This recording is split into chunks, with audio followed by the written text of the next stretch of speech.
Hoy estamos con Pablo González, investigador de seguridad informática, MVP de Microsoft durante 3 años consecutivos, ponente en las conferencias más importantes de ciberseguridad. ¿Alguna anécdota interesante de alguna ponencia que puedas compartir? Pues ¿Cómo estás, Pablo?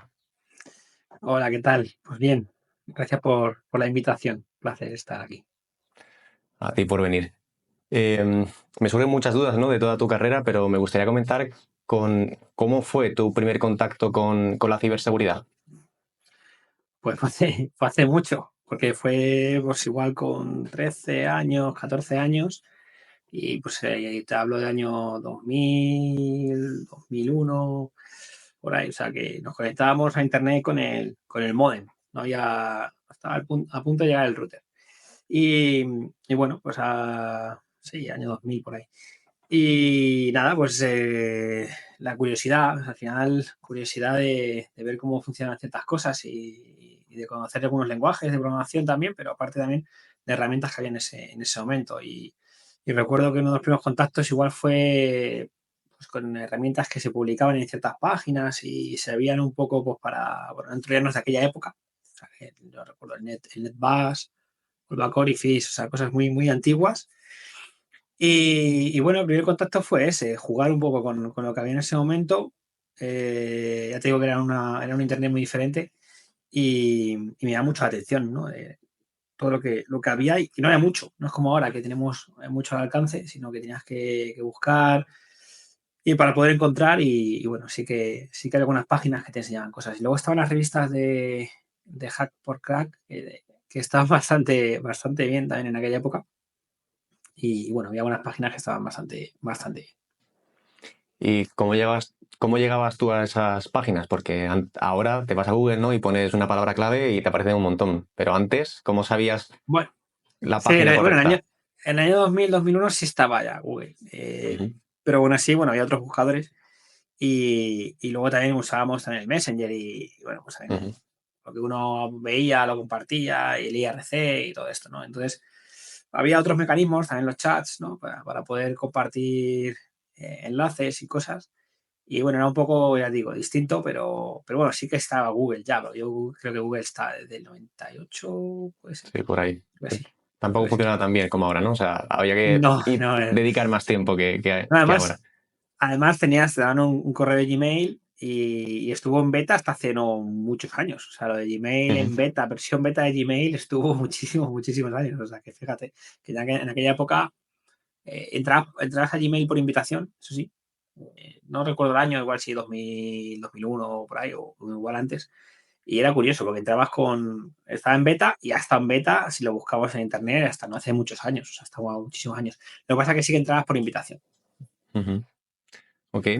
¿Y cómo llegas desde ese punto en el que empiezas a buscar por internet y a buscar y probar exploits, antivirus y demás, hasta el punto en el que, hasta a día de hoy, ¿no?, que has llegado a ser el profesional que eres actualmente? ¿Cómo es todo ese proceso? Bueno, es verdad, yo empiezo aquí a jugar con todo esto, pues eso, con 13, 14 años. Ahí también conozco una persona en internet, un nombre que era Kevin Mitnick, que era un poco el como wow, ¿no? Las cosas que hacía Kevin Mitnick en aquel momento. Eh, entonces, bueno, todo eso me llama mucho la atención y estoy unos años también pues aprendiendo, porque yo no sabía, con 13, 14 años, yo no sabía programar. Entonces empecé a aprender a programar también y bueno, pues empecé un poco a interesarme más y veía la informática, bueno, la informática la veía como un futuro desde muy pequeñito, más pequeñito todavía, pero empecé a orientar ya cuando vas creciendo, cumples 16, 17, tienes que empezar a decidir qué quieres estudiar. Yo tenía muy claro que quería hacer un FP de superior, pero al final, por diferentes causas, acabé en la universidad estudiando una carrera y, y bueno, pues ahí es verdad que dejé de lado la ciberseguridad, toda la parte de sobre informática, hacking, lo dejé de lado totalmente. Estuve muy centrado en la parte de la carrera, informática, etcétera. Pero luego tuve la suerte al finalizar la carrera bueno, estuve en varias prácticas, becas, etcétera, y al final acabé ya como casi primer trabajo en la empresa digo casi, porque no es el primero, pero bueno, casi, en Informatica 64. Y resulta que esa empresa pues era una empresa de auditoría, consultoría, formación y muy enfocada en la parte de seguridad, ¿no? Porque al final, pues el propietario era Chema Alonso y yo en ese momento, cuando André no sabía quién era, tampoco, no, tampoco no sabía quién era realmente. Entonces empecé a otra vez decir, hostia, la seguridad informática, pero claro, ya te hablo del año 2009. Entonces había pasado unos años y claro, me gustaba y volví a retomarlo un poco, ¿no? Entonces volví a retomarlo y bueno, yo entraba allí con 22 años o algo así y bueno, pues al final lo retomé y empecé a, como esponjitas que somos cuando tenemos 22 años, pues a aprender otra vez. Había cambiado mucho, porque fíjate que es algo muy interesante. En unos años habíamos cambiado, incluso cómo nos conectábamos a Internet. De repente ya no nos conectábamos con un modem, como cuando yo aprendía de páginas de iEspana y IRC y todo esto. A unos años después, no llegaba una década, de repente nos conectábamos con un router. No significa que yo no hubiera conectado a Internet en todos esos años, sino que la parte de seguridad pues había cambiado radicalmente también, porque al final ya teníamos los teléfonos inversos, cuando yo era un niño y eso no existía. Los teléfonos inversos no existían, todos eran teléfonos directos porque te conectabas directamente, tu IP, tú exponías tu ordenador a Internet con IP pública y bueno, pues cambiaba un poco el esquema y luego muchas cosas nuevas, ¿no? Entonces, en Informática 64 me lo pasé muy bien, porque ahí crecí de 0 a 100 casi, ¿no? En todos esos años que estuve allí, porque fue pues era un aprendizaje continuo. Y si además tenías ganas, pues tenías toda la combinación. Y luego, si no recuerdo mal, Telefónica acabó comprando Informática 64, ¿no? Y se creó como la Sí, delegación de Telefónica Tech hasta, bueno, ya poco a sí, poco fue creciendo. sí, en 2013 Telefónica compra Informática 64 y nace Eleven Pass, que fue la semilla, ¿no? Sí, luego Telefónica Tech, unos cuantos años después, parte de ese Telefónica Tech viene de Eleven Pass.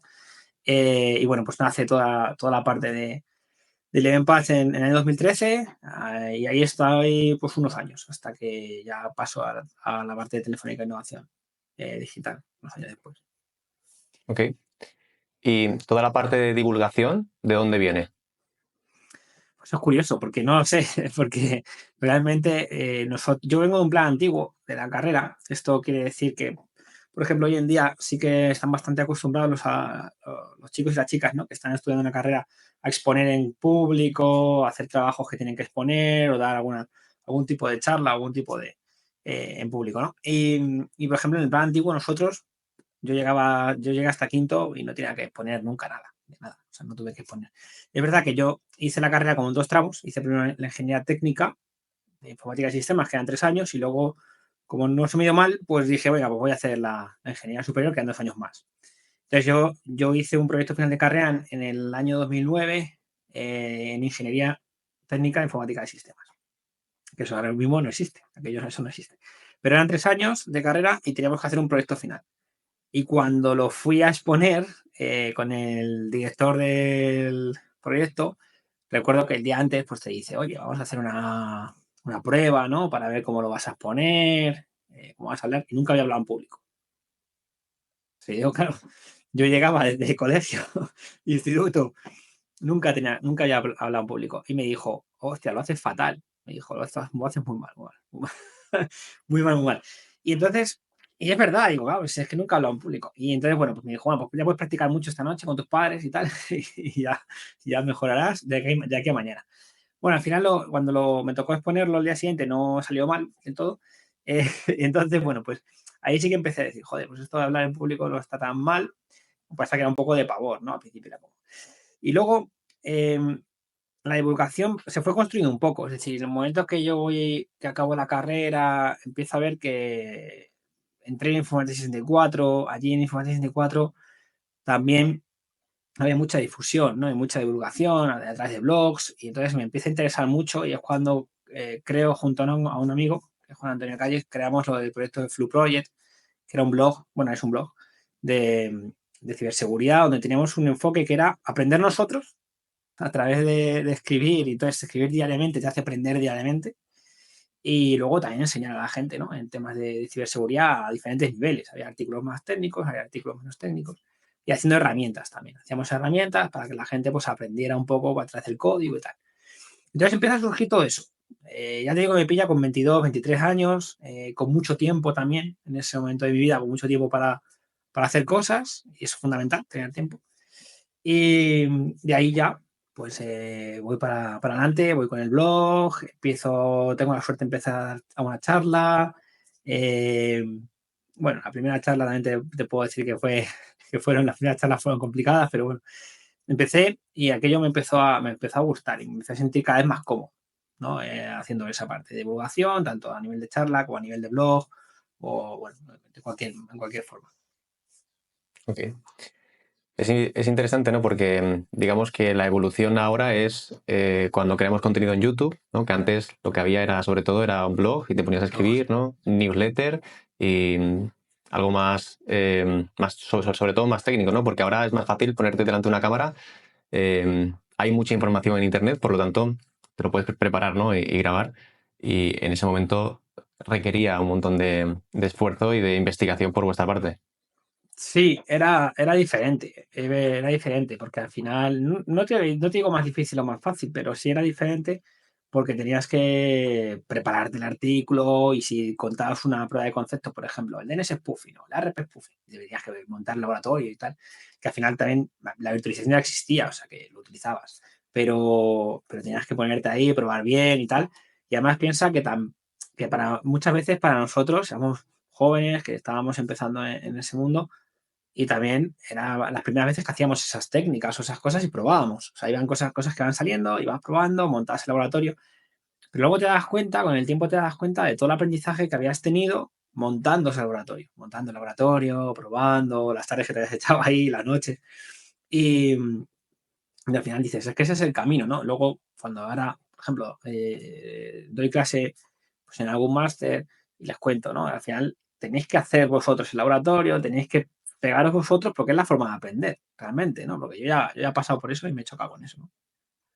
Así que ¿Y cómo ha cambiado tu día a día desde al principio cuando comenzaste en ciberseguridad a tu día a día ahora? ¿Hay mucha diferencia? sí, sí, sí, mucha. Hay mucha porque es la vida lo que pasa. Entonces, es la propia vida la que te cambia, ¿no? Entonces, a ver, desde que cuando empecé profesionalmente con 22 años, y si contamos alguna beca previa en alguna empresa, pues con 21, hasta ahora, que casi no tengo 40, pero ya estoy ahí viéndolos ahora. Todavía no tan cerca, pero bueno, los veo. Sí, ha cambiado, ha cambiado. Pero es la propia vida, porque al final uno cuando está solo en el mundo, por ejemplo, pues es todo, tienes más tiempo y cuando no estás solo en el mundo no tienes tanto tiempo, ¿no? Entonces, los años lo que te dan, aparte de la experiencia, son responsabilidades y bueno, eso es lo que antes te cambia. Realmente, también la evolución, ¿no? Las responsabilidades profesionales que te pueden surgir cuando empiezas a llevar equipos, cuando llegas a gestionar personas, ¿no? Que quizá lo más difícil, gestionar personas, porque al final cada persona es diferente, todos tenemos nuestras rarezas, nuestras virtudes, y es lo más complicado. Entonces, cambia mucho cuando tú estás, como te digo, solo profesionalmente incluso, decir, oye, estoy en un equipo metido, aprendiendo y tal, con 22 años, a cuando ya estás liderando equipos y llevando personas, pues es un cambio importante, pero yo creo que también es una cosa natural que va ocurriendo, ¿no? Y uno se va, con el paso del tiempo, lo que tenemos que tener claro es que el tiempo tiene que pasar porque nos hace ganar experiencias, ¿no? Y es algo que no podemos disponer cuando tenemos 20 años. Es muy difícil que hayamos vivido ciertas cosas que con el tiempo, o sea, las situaciones que se pueden ir dando, nos van surgiendo, ¿no? Y vamos aprendiendo. Eso es importante. Aunque ahora tengas menos tiempo, sí es verdad que si entras en tu LinkedIn, pues se puede ver, ¿no? Que cada X tiempo estás por aquí, estás por allá, este evento, tal, este proyecto. ¿De dónde sacas el tiempo y cómo eres capaz de organizarte teniendo ya tantas responsabilidades? Los eventos, bueno, cada vez menos, lo digo, porque hace poco me han dicho, pero sigue siendo muchos eventos. Digo, bueno, no tanto. Pasa que antes iba muchísimos. Es verdad que antes he tenido mucha suerte y me quedo con esos recuerdos de haber estado recorriendo el mundo, ¿no? De evento en evento. Bueno, a ver, el tiempo ahora sí que lo optimizo al máximo posible y lo valoro mucho. También hay que valorarlo, el tiempo hay que valorarlo.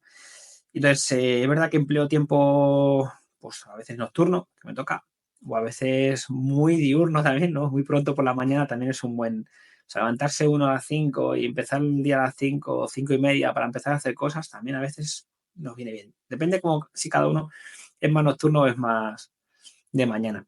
Pero bueno, sacando el hueco donde puedo, ¿vale? Lo que sí que he recortado, por ejemplo, es el tema de eventos. O sea, eventos es verdad que tengo la suerte de todavía participar en muchos, pero sí que ha habido recorte porque al final no, las horas del día son las que son. Eso es así. Entiendo que al final acabas priorizando con las tareas que más importantes para ti, también lo que más te gusta hacer, ¿no? Y te sientes más cómodo. Sí, eso, claro, por descontado, ¿no? Pues al final buscas optimizar y también en la optimización está ahí en eso, ¿no? En lo que te gusta, en lo que te interesa, en lo que te llena y entonces pues también hay que buscar esa optimización. Es un ejercicio que tarde o temprano todos pasamos por ello. ¿Y cuáles fueron los mayores retos que enfrentaste cuando empezaste con tu primer trabajo en ciberseguridad? ¿Algo que recuerdes? Pues retos, o sea, hubo, pues, uno se puede acostumbrar a que, por ejemplo, en el hacking ético lo más común en aquel momento igual era hacer auditorías o pentesting web, pero luego de repente te caía una prueba que decías, hostia, ¿no? Entonces había pruebas, por ejemplo, de rendimiento, ¿vale? Pruebas de rendimiento, pruebas de estrés, que se hacían contra infraestructuras que eso no era muy común, ¿vale? Y de repente, pues nunca lo habías hecho. O el equipo, dices, pues hemos hecho pocas o ninguna, ¿no? Y teníamos algunos retos que era, el cloud estaban haciendo, o sea, es decir, ¿dónde saco yo máquinas aquí para ver una prueba de estrés, una prueba de rendimiento contra infraestructura si no tengo máquinas, ¿no? Y no puedes utilizar la voz ni nada de eso, lógicamente que es ilegal. Entonces, dices, bueno, el cloud estaban haciendo en esa época, no es lo que tenemos ahora. Es verdad que mucha gente piensa que cloud estaba ahí siempre. Y no, la verdad que nosotros hemos visto nacer también el cloud computing. O sea que. Entonces, eso sí que es un reto, ¿ves? Este es un reto de decir, vale, ¿cómo consigo 40, 50, 60 máquinas? Y bueno, tiras al final por el cloud porque estaba ahí, pero estaban haciendo totalmente. O sea, no era como ahora que las puedes tener así, rápido. No era tan Ujú. sencillo. ¿Y en aquel momento tuviste algún mentor, alguien que para ti fuese un referente al que seguir? Sí, he tenido suerte que en Información 64 he tenido varios, la verdad. O sea, he tenido situaciones curiosas, donde uno se da un golpe de realidad también, eso te hace crecer. Pero bueno, un mentor, por ejemplo, en todos estos años, para mí, por ejemplo, Chema, sí es y ha sido importante, porque lógicamente yo creo que es un mentor para mí y para muchos, ¿no? Porque al final ha derribado barreras y ha puesto a la ciberseguridad en un estatus y un nivel alto tanto en España como en la comunidad de habla hispana. Em, bueno, sí, he aprendido mucho también de él. Por ejemplo, la verdad que es una persona brillante. También, por ejemplo, recuerdo otro compañero de Infancia 4 que era Juan Garrido, que me dijo una frase también que se me quedó grabada. ¿No? Yo no sé si se acordará, pero yo sí me acuerdo que me dijo, claro, yo tenía 22, 23, y me dijo, bueno, tú lo que tienes que hacer es mirar, es probar de todo en el mundo de la ciberseguridad. Pues el forense, el pentesting, eh, todo, todo, todo. Y juega y cuando ya tengas 30 años, me decía, fíjate, me quedaban todavía 23, 23 a 30, me decía, ya te pones profesionalmente, coges un camino y exploras. Lo que me venía a decir es, bueno, tú necesitas conocer todo lo que hay en la ciberseguridad. Y en aquel entonces no había tantas cosas como ahora, que hoy todavía las ramas son infinitas casi. Pero tú conoce todo lo que puedas y el día de mañana ya decidirás qué es realmente lo que te gusta y ahí ya tienes que profundizar y darle todo, ¿no? Darle todo a ese camino para intentar ser lo mejor posible en ese camino que es el que has identificado que realmente te gusta. Ujú. Me parece curioso, porque cuando te dijo esto de ya a los 30 años decides dónde quieres especializarte, ahora nos dicen, ¿no?, que lo primero que tenemos que hacer es saber dónde queremos especializarnos y aprovechar todo ese tiempo, porque a mí, por ejemplo, me llegan personas, ¿no?, que con 30 años, incluso con menos, me dicen, oye, llego tarde a aprender ciberseguridad. Entonces, ¿qué le dirías tú a esas personas que Sí, tienen esa percepción? sí, pero hay un matiz, porque yo ya estaba en el mundo de la ciberseguridad. O sea, él lo que me estaba diciendo es, tú puedes estar en el mundo de la ciberseguridad y puedes estar, y también los he conocido, personas que han estado 10 años haciendo pentesting y decir luego, pues no quiero estar haciendo pentesting más. Y de repente se van al Blue Team, por ejemplo, ¿no?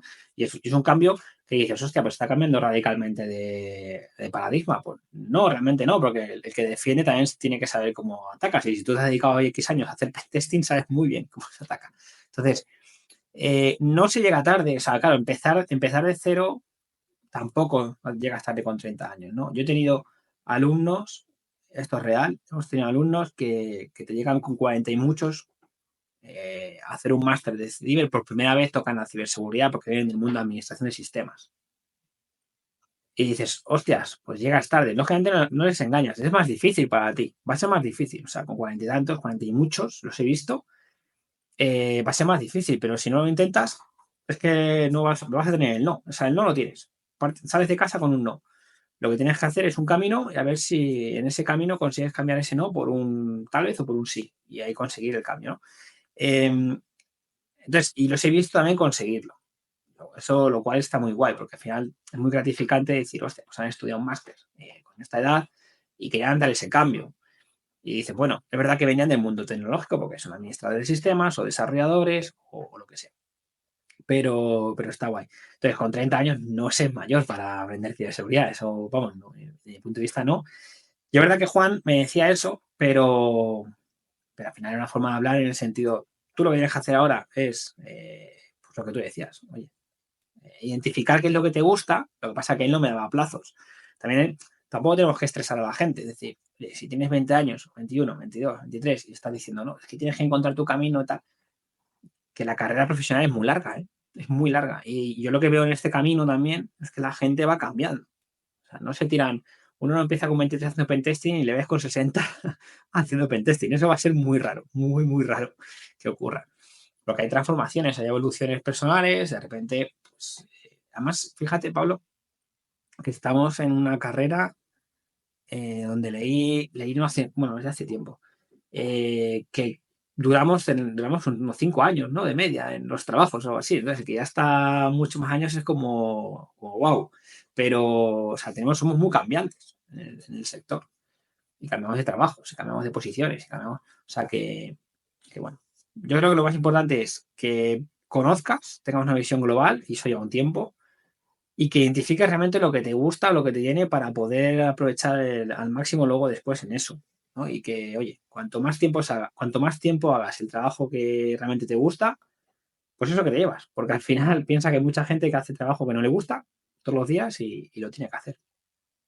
Totalmente. Yo tengo una anécdota con una persona que tú conoces, que cuando yo comencé en ciberseguridad, tuve la suerte de hablar con él y preguntarle, ¿no? Y me dijo, yo le conté un poco mi plan a futuro de lo que yo quería hacer y obviamente no fue nada así como yo se lo planteé, pero lo principal fue que le dije, mira, yo voy a empezar en ciberseguridad en el Blue Team porque veo que es más fácil entrar, porque es más, hay más posibilidades, ¿no? Y las empresas están más abiertas a contratar ese tipo de perfil. Y luego más adelante me paso al Red Team y aprovecho pues que ya tengo experiencia en ciberseguridad y me paso ya a la parte que me gusta, ¿no? Al pentesting y demás. Y recuerdo que me dijo que no, que desde el principio, si yo sabía ya que me gustaba el pentesting, que me fuese por ahí y que me enfocase en ese tiempo, en esa parte, ¿no? Y en ese punto entendí lo que me quería decir, pero ahora que he hecho esa transición desde el Blue Team hasta el Red Team, me he dado cuenta que es lo que tú dices, que el hecho de trabajar protegiendo una empresa, ¿no? En el SOC, viendo cómo crear reglas, cómo funcionan, cómo al final te auditan a ti, sabes qué están haciendo los atacantes, ¿no?, dentro de la infraestructura, me ha dado mucha visión de ahora yo que estoy en el lado ofensivo, los errores que yo cometía y luego qué pasos tengo que seguir teniendo en cuenta lo que yo hacía como defensor, ¿no? Entonces, al final, sí es cierto que la ciberseguridad está en todo y que trabajando en tecnología, un administrador de sistemas necesita saber algo mínimo de ciberseguridad porque los permisos, todo esto es necesario. Entonces, al final, con que trabajes en tecnología, ya sabes, aunque no creas que sepas de ciberseguridad, sí has tocado, ¿no? Ese palo, aunque sea un poco, y te puede permitir pasar 100% a ese sector. Eso es, sí, sí, totalmente, totalmente. Además es que hace tiempo incluso se hablaba de los perfiles duales, cuando la ciberseguridad, pues al principio de la década pasada. Los perfiles duales que cogían o tomaban mucha relevancia, gente que era de administración de sistemas, pero que tenían esas skills de ciberseguridad, entonces tenían como un valor doble, también ocurría en la parte de desarrollo, y se buscaba mucho también esa dualidad, esa especialización. Pues al final es que va a ser fundamental y hoy en día, bueno, todavía la especialización es mayor, así que, bueno, totalmente de acuerdo. Ujú. Y ahora pasando un poco al tema de los libros, ¿no? Porque has escrito muchísimos libros. ¿Qué te motivó a escribirlos? O sea, ¿por qué decidiste escribir libros? Lo primero, fíjate, el primero, que fue el de PowerShell, pero no el de Pentesting, otro que había que solo hubo una edición, no hubo más. Pero que era PowerShell, la navaja suiza. Ese fue en 2012 y eso fue pues, porque me salió la oportunidad. Es decir, yo una cosa que hacía, sobre todo más de joven, era que me daban una oportunidad y la cogía, vamos. Y me voy a ir un poquito antes, ¿vale? La primera charla ocurrió porque compañeros míos de Informática 64 no querían dar el charla. Entonces, cuando ya fuimos pasando, fui como, no el segundo plato, igual fue el tercero o el cuarto, no me acuerdo. Y cuando llegaron a mí y dijeron, toma, ¿quieres dar una charla tal? Y fue, sí, sí, o sea, claro que sí. O sea, también es que tenemos que estar como rápidos, ¿no? No decir que no. O sea, decir que no solo cuando veamos que va a ser que no. ¿Verdad? Pero si tenemos dudas, vamos a poder hacerlo. O sea, vamos a hacerlo con esfuerzo, vamos a hacerlo pegándonos con las cosas, pero vamos a hacerlo. Y entonces, el libro fue un poco igual. O sea, de repente salió la oportunidad y dije, claro, allí en la empresa yo había tocado PowerShell porque había hecho artículos de PowerShell, había hecho cosas con PowerShell, llevaba un tiempo, un año y pico haciendo cosas, quizá más. Y entonces, pues surgió la posibilidad y dije, para mí, ¿no? O sea, un libro, era como, Dios, un libro, ¿no? Con 24, 25 años, no sé qué tenía. Y claro, digo, sí, sí, venga, para adelante. Y lo hice. Y luego, cuando hice el libro, yo ya llevaba mucho tiempo trabajando con temas de Metasploit y tal, y ahí fue como, quiero hacer un libro de Metasploit, ¿no? Ya propuse, ya había hecho uno, ya me sentía autor y dije, pues quiero hacer un libro de Metasploit. Y entonces me dijeron, venga, pues sí, tal. Y entonces ya era como, empecé ya el de Metasploit, tuve mucha suerte además, porque funcionó muy bien, el de Metasploit, la portada del ninja, funcionó bastante bien, ¿no? Creo que tiene 5 ediciones, 8.000 copias o 9.000 copias vendidas o así. Entonces, que es una barbaridad, ¿eh? Es una editorial low cost, una editorial pequeña, el mundo de la ciberseguridad no es un mundo grande, son libros muy concretos de cosas muy concretas y la verdad que es una barbaridad. Y entonces ahí empecé. Y dije, bueno, pues, y es verdad que una época que yo escribía, sí, sí, 1 o 2 libros por año, yo creo que sí. Y, bueno, a ver, luego también hay colaboraciones, porque había libros en el que igual escribías un par de capítulos, 3 capítulos, ¿no? Y hay una colaboración. Pero sí, libros también así de solo, también unos cuantos, sí, está guay, la verdad. ¿Y qué es lo más difícil de escribir un libro? Lo que yo llamo el valle, porque exacto, cuando yo les explico, ¿no? A los autores nuevos, cuando van a hacer un libro en Zero Keyword, se les dice, ¿no? Pues, oye, tú tienes una. Hay algunos que te dicen, ah, pues si yo he escrito tesis o yo he escrito un TFM, y dices, bueno, que no es lo mismo esto. Pero o sea, tú empiezas con muchas ganas, ¿no? O sea, si lo pintáramos matemáticamente es una gracia casi que tú vas como muy hacia arriba, vas con muchas ganas, estás muy bien. Y llega un momento en el que tus ganas, un escrito más, escrito menos, pero con el tiempo eso se alarga, porque es un libro, al final se alarga.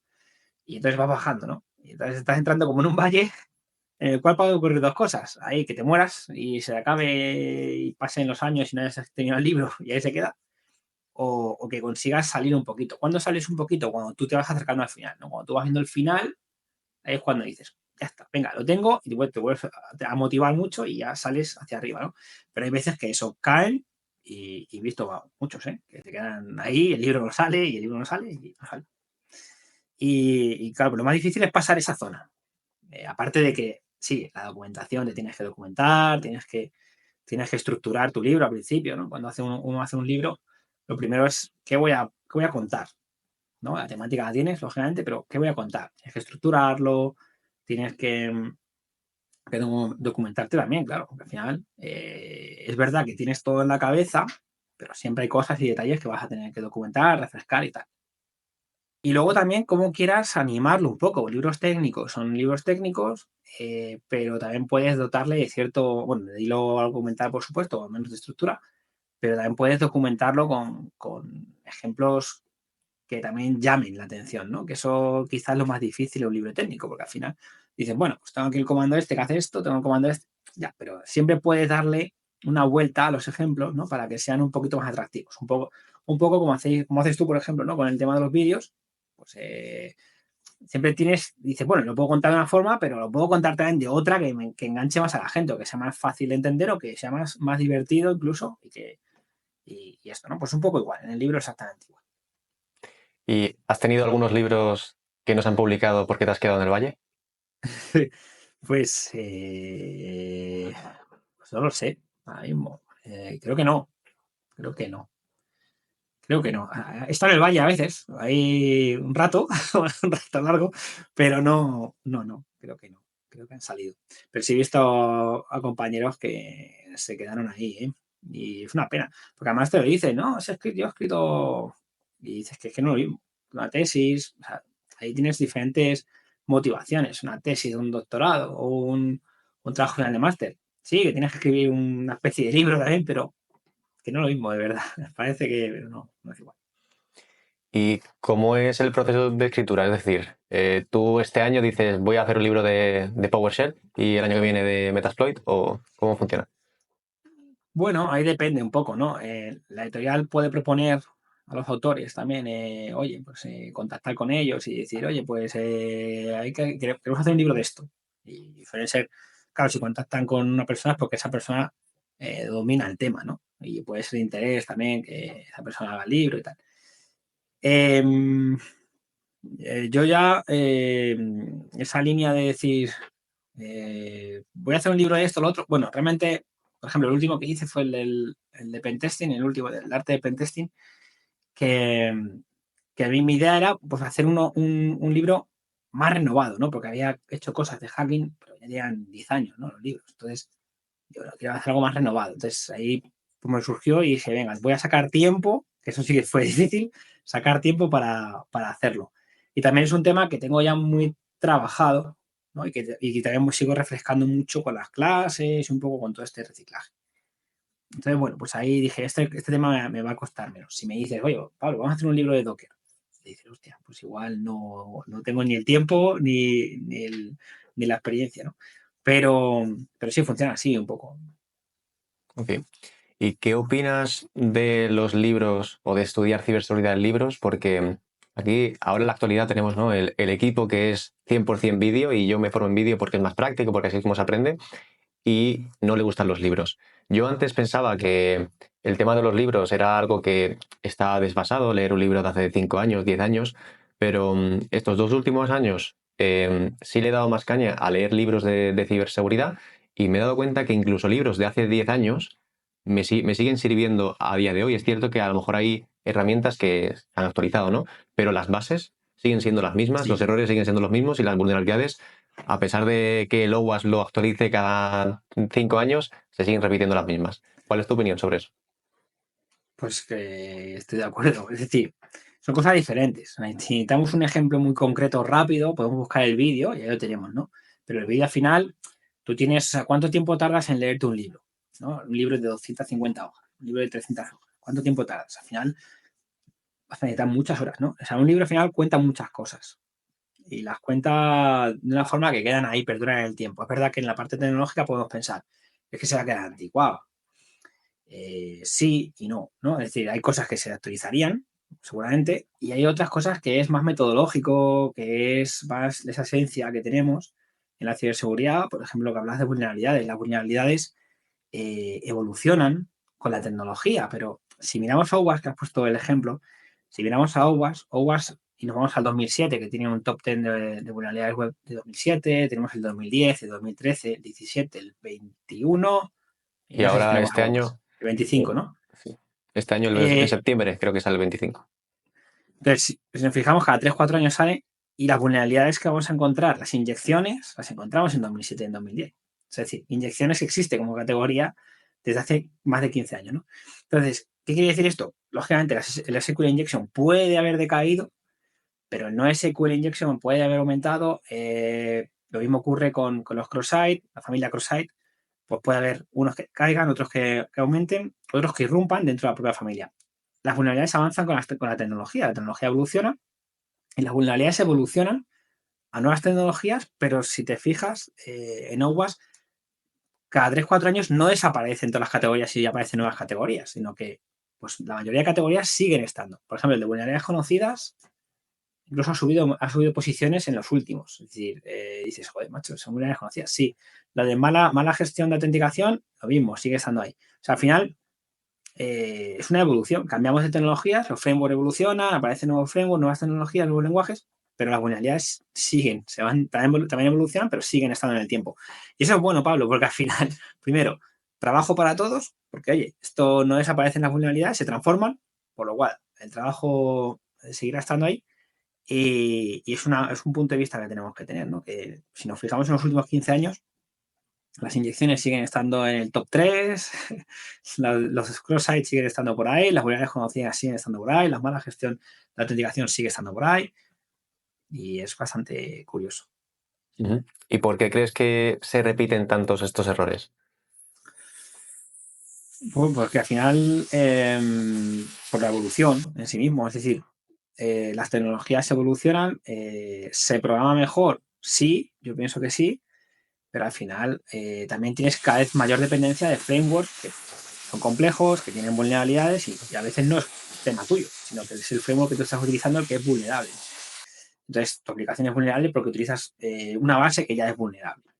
Eh, entonces, bueno, yo creo que es la evolución en sí misma. Es verdad que las inyecciones unas pueden decaer y otras que irrumpen por nuevas tecnologías aparecen, también porque las nuevas tecnologías muchas veces no tienen la seguridad desde la base, ¿no?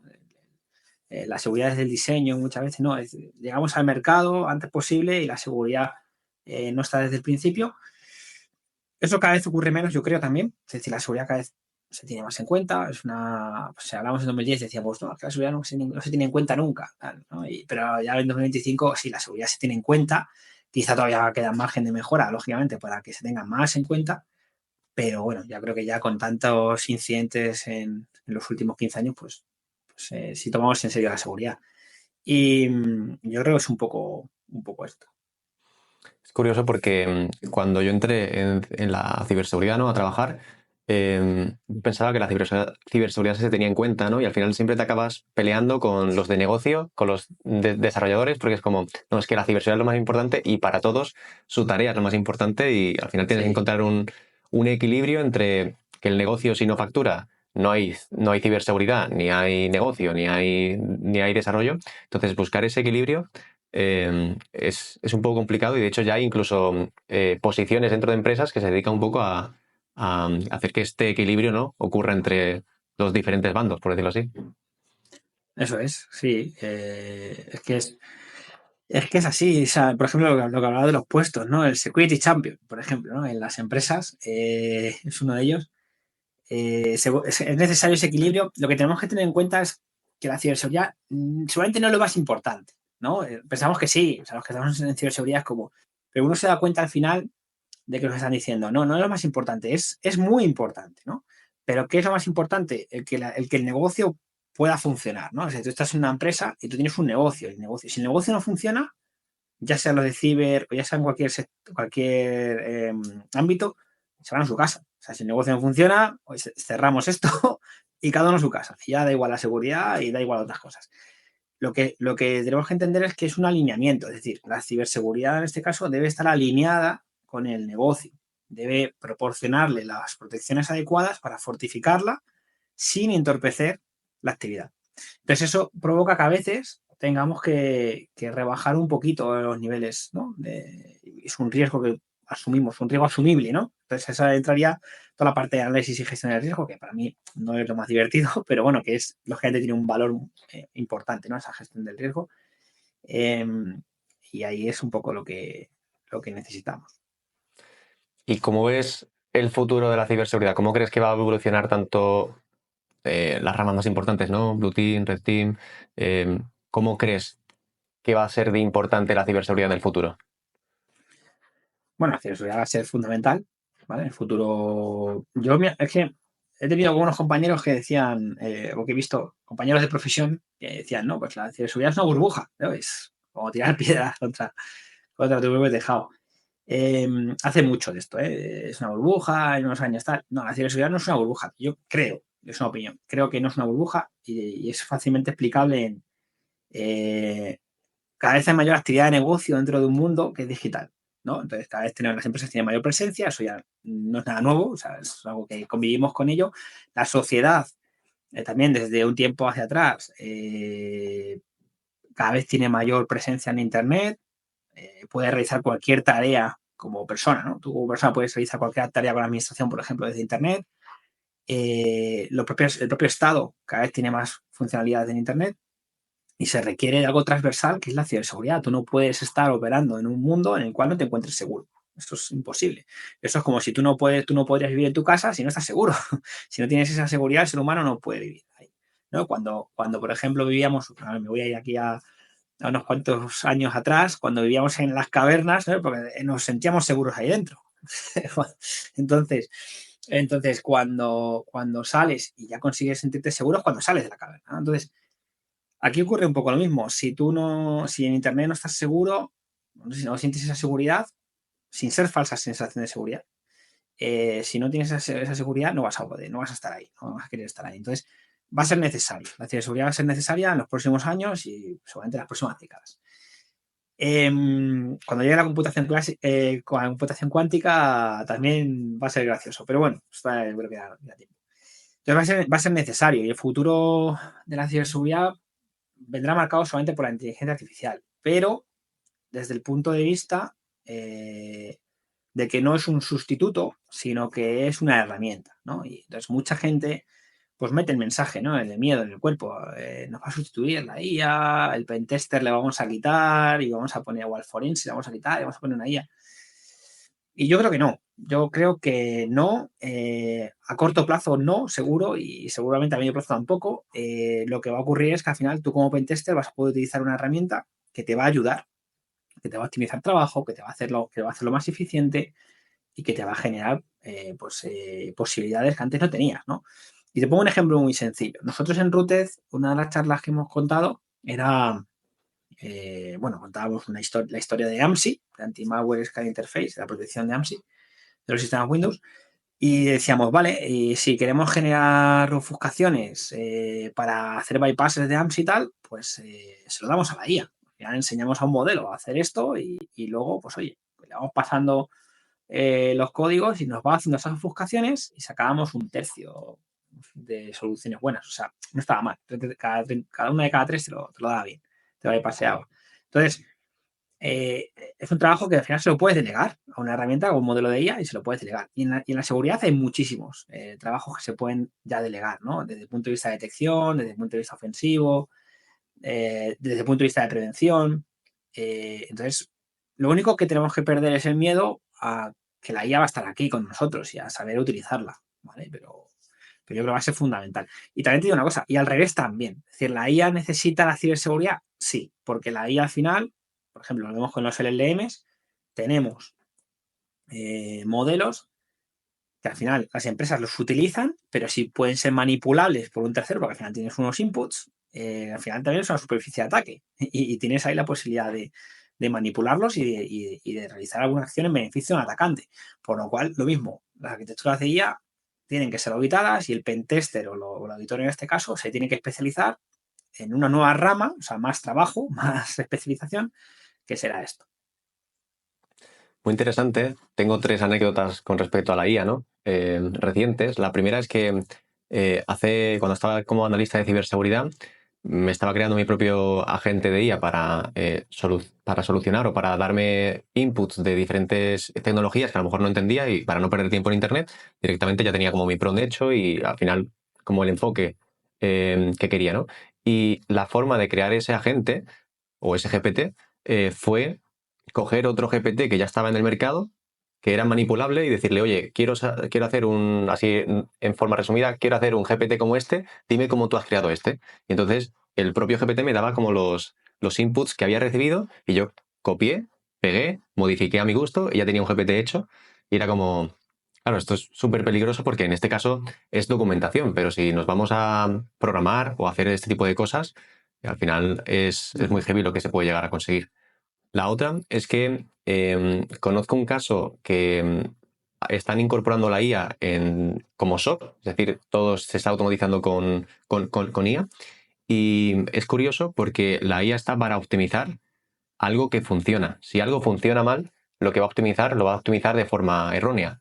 Y va a haber muchos falsos positivos o va a haber muchos errores. Entonces creo que, o lo que yo he aprendido de esto es enfocarme en yo como profesional tener ciertas habilidades para que la IA las potencie y que no sea mejor que yo porque yo estoy trabajando mal, por decirlo así. Entonces es más rentable una IA que mi propio trabajo, ¿no? Entonces, al final, sí veo que, sí, obviamente la IA va a transformar los trabajos, algunos obviamente se eliminarán, pero la IA solo funciona si donde lo vamos a incorporar funciona bien. Como este funcione mal, no va a valer Sí, para nada y va a ser más trabajo y más dinero para la empresa. O sea, sí, estoy de acuerdo. y pasando ahora un poco al tema de las ponencias, ¿no? Has estado como ponente en la RUTCON, Navaja Negra, Cybercamp, Black Hat Europe, entre muchas otras, seguro que me dejo. Eh, ¿Cuál de los eventos, con cuál de los eventos te quedarías? Si pudiese quedarte con uno. Mm, eh, internacionales, bueno, una Black Hat, una DEFCON, quizá una Black Hat de Estados Unidos, una DEFCON allí en Estados Unidos también. Sí, esas son como muy clásicas también, ¿no? Como muy top. Luego también ha habido otras, por ejemplo, internacionales en habla hispana, la 8.8 en Chile, ahí son muy, muy grandes y espectaculares. La Coparty en Argentina también, ahí, además, eso es muy, muy, muy parecido a la Root School. Lo que pasa es que la temática o el scope como muy underground, ¿no? Y eso está muy, muy chulo, la verdad. Eso me sorprendió para bien. Fue bastante, bastante divertido, bastante divertido.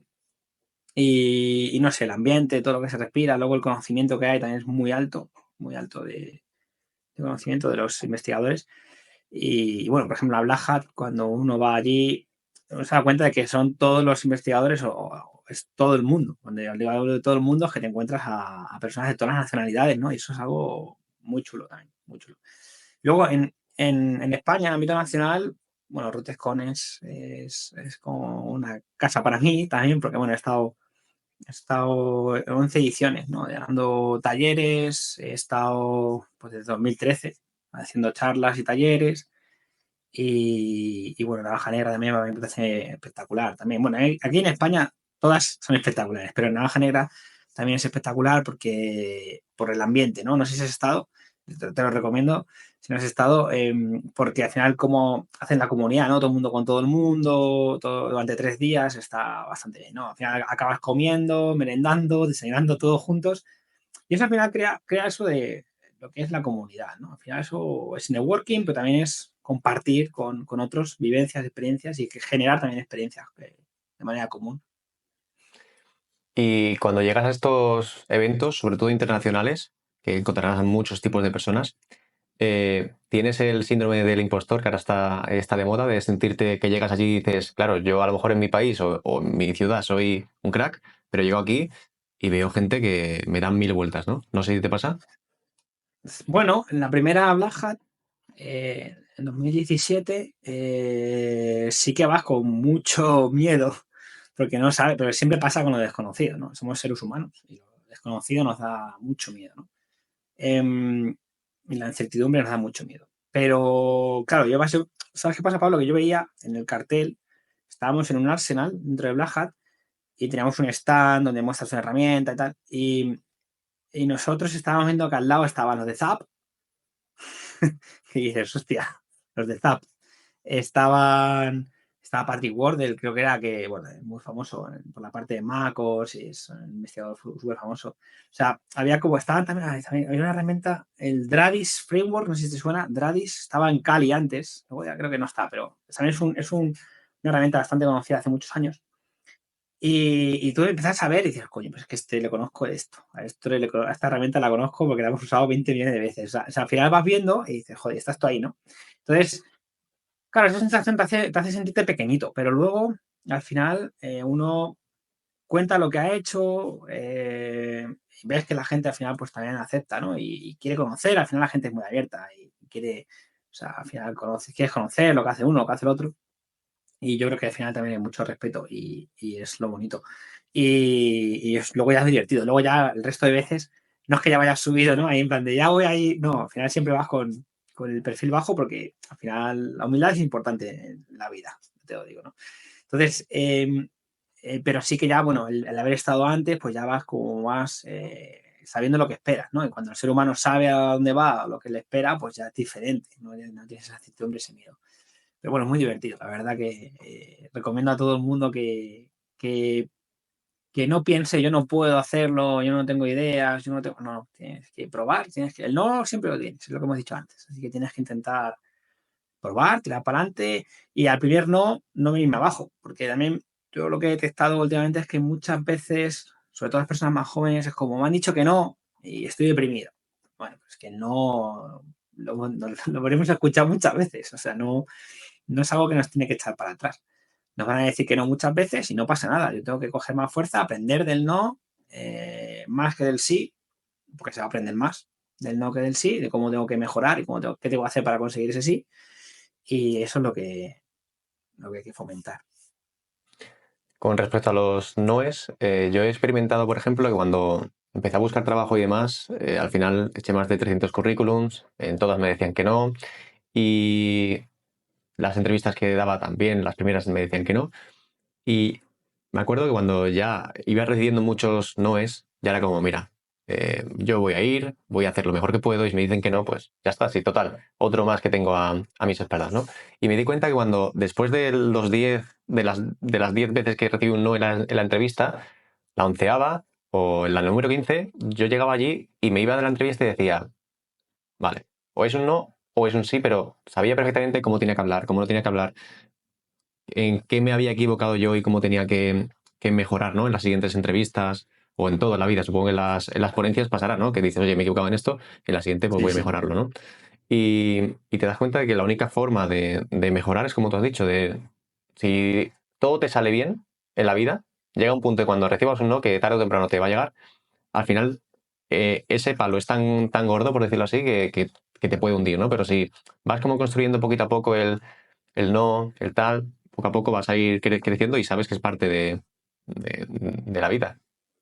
Sí, es parte de la vida, total. O sea, al final tenemos que salir de nuestra zona de confort y es verdad que, claro, si somos muy jóvenes, pues a todos nos ha pasado, venimos de un entorno más protegido que lo que es la vida, ¿no? Entonces, parece cuando nos dicen que no, es como, uy, me deprimo.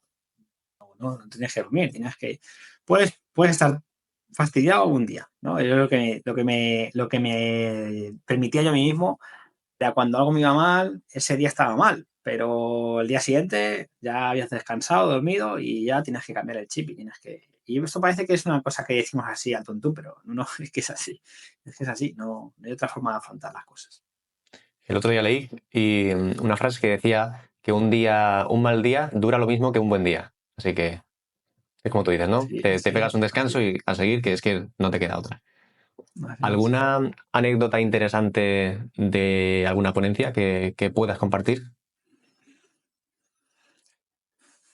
Em, ¿Tendrás muchas De seguro? cosas que haya visto, yo Sí, he por visto ejemplo. alguna cosa curiosa, porque, por ejemplo, en un evento yo he visto bajar a un ponente de escenario, ¿no? Es decir, o sea, pasarse de tiempo, estar hablando, va a venir a la mente, ¿no? Pasarse de tiempo, estar hablando, o sea, sabes que las charlas al final tienes un tiempo, ¿no? Establecido, 45 minutos, 50, te dejan pasarte unos minutos, bueno. pero creo que llevaban como 20 minutos, 25 de más, y, y entonces ya subieron, ya le tuvieron que bajar. Es verdad que, a ver, el ponente también era amigo de la organización, digamos, entonces, bueno, era como un poco show también todo ya, pero sí, tuvieron que cogerle en brazos y bajarle, vamos. Eso fue bastante, a mí me chocó porque además yo no había dado muchas charlas y en ese momento tampoco entendía muy bien qué estaba pasando, digo, hostia, le están bajando, pero fue hace muchos años, sí, fue hace muchos años, pero fue divertido, fue curioso. Y bueno, alguna cosa más, es que es difícil, anécdotas así graciosas, que digas, esto es gracioso, esto tal. O algo que, por ejemplo, yo me lo imagino, ¿no? Yo cuando fui a la primera RootCon de aquí de Málaga, que la hicieron el año pasado, vi una ponencia y aprendí ciertas cosas que dije, pues esto es muy heavy, ¿no? Lo que se puede llegar a conseguir. No sé si en las internacionales, por ejemplo, que hayas ido, has visto algo que hayas dicho, esto es verdad. Sí, sí, o sea, al final en congresos como la Black Hat o en DEFCON, o sea, tú vas a ver cosas que son muy top y que dices, ostras, ¿no? Y hay cosas que afectan a sistemas operativos muy conocidos y cosas que dices, ostras, esto no lo veo en otro lado. Eso sí, eso muy llamativo. O sea, también, por ejemplo, también vi un ponente una vez que le ocurrió lo contrario al anterior, que le dijeron, eso fue creo una Black Hat, y tienes un tiempo y no sé si 20 minutos lo dio. Y se fue a bajar. Le dijeron, no, tú tienes que seguir ahí, que tienes que dar, no sé, hay un mínimo, ¿no? de tiempo y que tienes que aguantar allí. Y entonces, pero no tuvo ningún problema porque de repente era un tío muy top también. Y entonces empezó a hablar de de las tripas de iOS, bueno, y fue una locura. La charla era diferente, ¿eh? Pero empezó a hablar de conocimiento de internals de iOS y brutal. Y entonces, claro, la gente se quedó, vale, ha contado su charla, que era lo que venía, ha tardado 20 minutos, pero luego estuvo otros 20 minutos hablando de cosas súper chulas y súper chungas, ¿no? Ujú. Si volvieras a empezar ahora, mirándolo con perspectiva, ¿cómo lo harías y si te dedicarías a lo mismo? Me dedicaría ahora mismo sí. Eso es fácil, para mí es. Y si no algo relacionado con la informática, pero yo creo que lo que más me llamaría es lo que he tenido la suerte de hacer. ¿Y cómo era la pregunta, Pablo? ¿Has dicho? Sí, que si volvieras a empezar, ¿cómo lo harías? Si seguirías el mismo camino, si cambiarías Pues algo. seguiría el mismo camino. Es verdad, mira, es verdad que cuando yo estaba acabando la carrera, empiezas la gente que va conmigo, pues empieza a hacer sus becas, sus prácticas y tal. Y muchos tienden a ir, ¿no? A las grandes empresas, como que le llama mucha atención y está bien, no digo lo contrario, pero yo tuve un camino que me surgió así, porque es verdad que yo no he sido, eh, tampoco tenía la visión muy clara de lo que quería hacer en ese momento, y entonces tomé un camino que era, bueno, surgió Informatics 64, después de otras becas y tal, llegué a Informatics 64 como con un contrato y, y empecé ahí, ¿no? Y además estaban en el mismo pueblo donde yo era, por lo cual para mí era bien. Pero era una pyme donde al final uno se da cuenta de que todo el mundo compartía el conocimiento. Es decir, da igual que fueran seniors, que fueran intermedios o que fueran muy juniors, ¿no? Como yo en ese momento. Entonces, claro, todo el mundo, o sea, al final tiene la capacidad de aprender muchas cosas de mucha gente que era muy buena, porque había gente muy buena. Y entonces me permitía, yo creo, conocer más cosas que lo que en una gran empresa igual podía haber hecho en ese momento, porque en una gran empresa al final estás muy focalizado en un área o en una parte, y allí tocaba muchas cosas diferentes, porque había gente consultores, había auditores, había gente que se dedicaba a la parte de formación. Entonces yo tenía la capacidad o la posibilidad en este caso de poder aprender de todos, ¿no? Y era como tener libros para ti, muchísimos, ¿no? Pero en personas. Y entonces yo sí repetiría ese camino. Es verdad que tuve la suerte de que Informatics 4 era eso, que igual te vas a otra empresa, otra pyme, y no es así, pero yo repetiría ese camino sin duda. O sea, al final fue una época que le tengo mucho cariño a esos 4 años y algo que estuve allí, eh, pudiendo haber ido a otras empresas grandes, porque al final era un perfil junior que otros compañeros estaban yéndose, y hay mucha gente de la universidad que estudia conmigo que no entendía qué hacía allí. Era como, bueno, ¿qué haces allí? Y pues aprendí muchas cosas. Yo era feliz ahí, Pues o sí. sea, era muy feliz.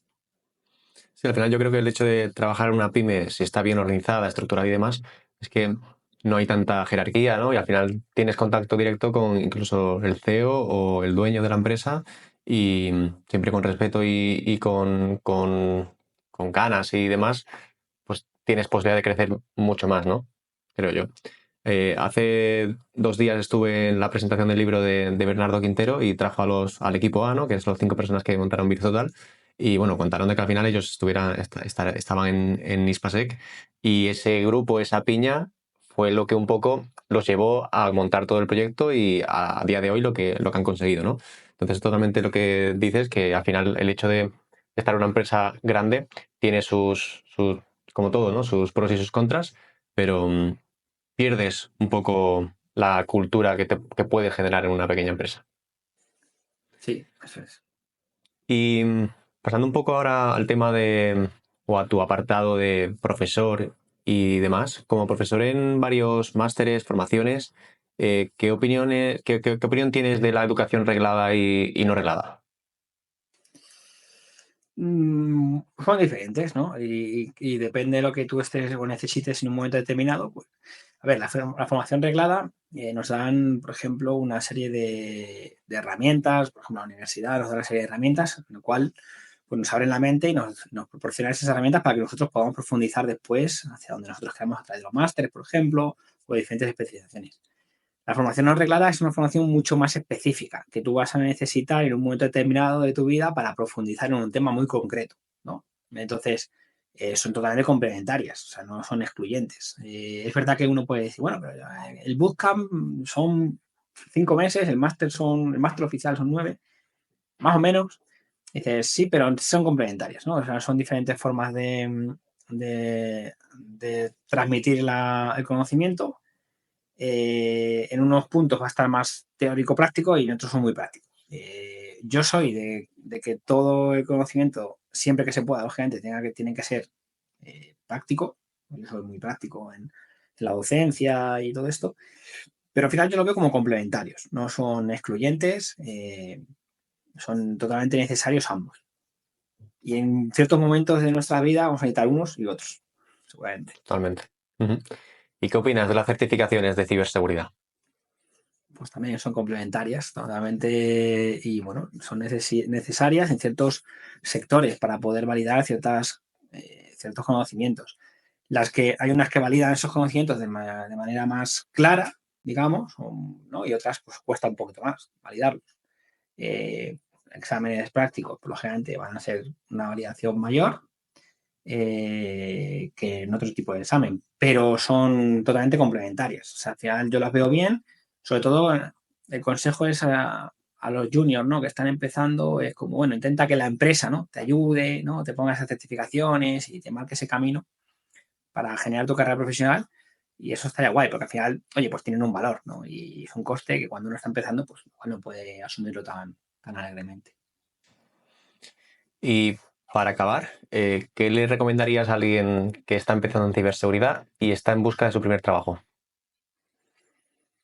Que lo intente, que no se eche atrás con el primer no, ¿vale? Ni con el segundo ni con el tercero. O sea, al final esto va a intentarlo hasta conseguirlo. Y luego, pues que, que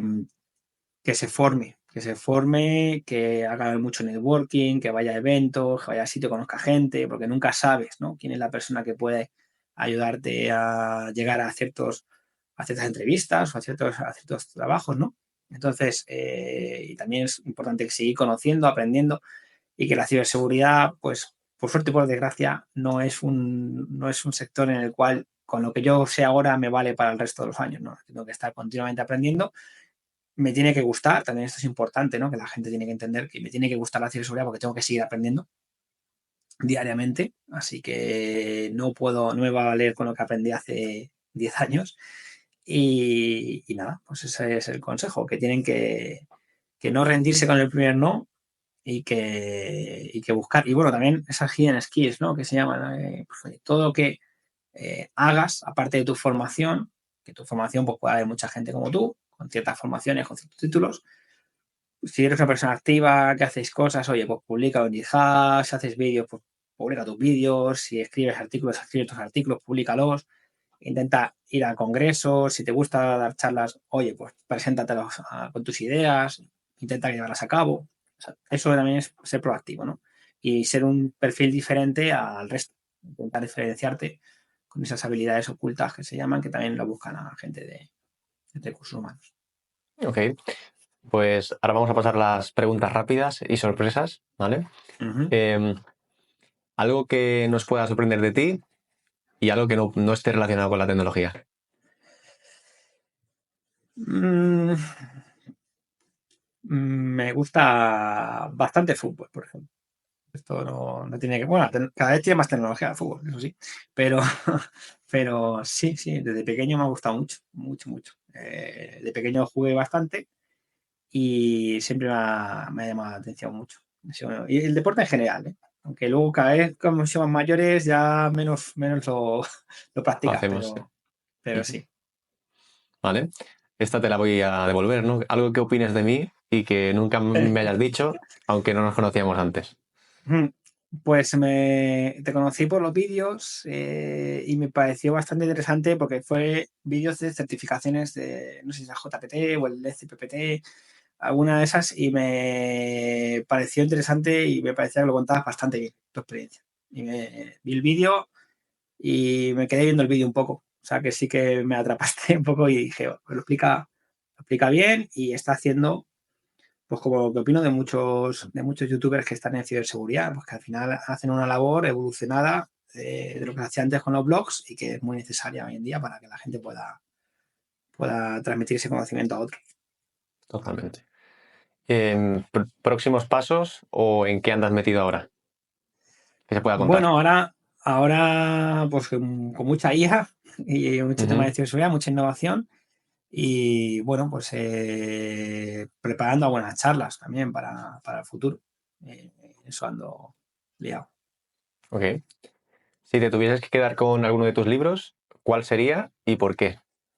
Metasploit, porque el primero de Metasploit, porque al final bueno, porque fue algo que me pilló muy joven también y fue como un éxito para mí, porque de repente aquello se fue de madre. Recuerdo una no con name en Barcelona que vendían los libros como si fuera, como si estuvieran dando el periódico, o sea, era una locura. Y no sé, pues al final le puse como me dijo un amigo argentino, y decía, es que en ese libro se notaba que le dispusiste hasta el último gramo de conocimiento tuyo en ese momento, ¿no? Y digo, sí, la verdad es mucho esfuerzo. Entonces, el que más cariño quizá tengo de todos es aquel. Ok. Si tuvieses que quedarte con alguna herramienta de hacking, ¿cuál sería y por qué? Mm, pues, pues voy a decir Metasploit, ¿sabes? Porque Pues porque al final me ha gustado mucho hasta el punto de poder desarrollar módulos y verme las tripas un poco de cómo estaba construido el framework. O sea, hasta ese punto de gustarte la herramienta y dices, bueno, como código open source y puedes verlo, pues de aprendérmelo y ver. Ok. Y la última, ¿cuál es el comando de Linux, Windows, que quieras, que más utilizas? De Windows, el Por más ejemplo. utilizado, ipconfig. El ipconfig. Me gusta mucho, además sobre todo cuando hay alguien que no es muy técnico y te dicen, es que esto no me funciona, primero, a ver, cmd ipconfig, y ya se explota la cabeza porque hables Sí, una sí. terminal. Eso es muy divertido. Ipconfig lo uso mucho, sí. No miro la IP de Ujú. otra manera. Y ifconfig en Linux. Ok, pues Pablo, hemos llegado al final. Muchas gracias por estar por aquí. Si tienes algo que decir o quieres decir al público, pues este es tu momento. Pues nada, darte las gracias por la invitación y a la gente que nos está viendo, pues nada, espero que haya sido de agrado y nos vemos. Paz, bits y código.